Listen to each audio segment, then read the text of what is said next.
Assalomu alaykum. Men Jizzax viloyati Baxmal tumani Barlas mahalla fuqarolar yig'ini rahbari Xo'jayev Fazilman.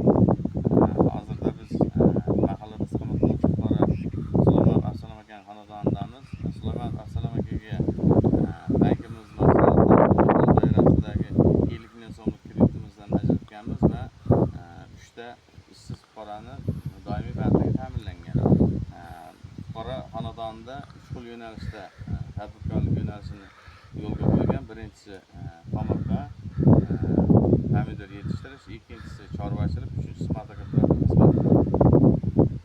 Fuqaro tomorqadan 40 million, motokultura xizmatidan 10 million, chorvachilikdan 30 million, jami yillik daromad 80 million so'mga yetkazish rejalashtirilgan.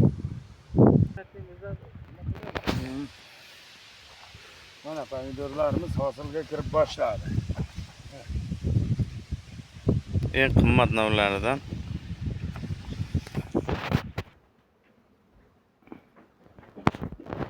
Birinchi o'rnab ketdi.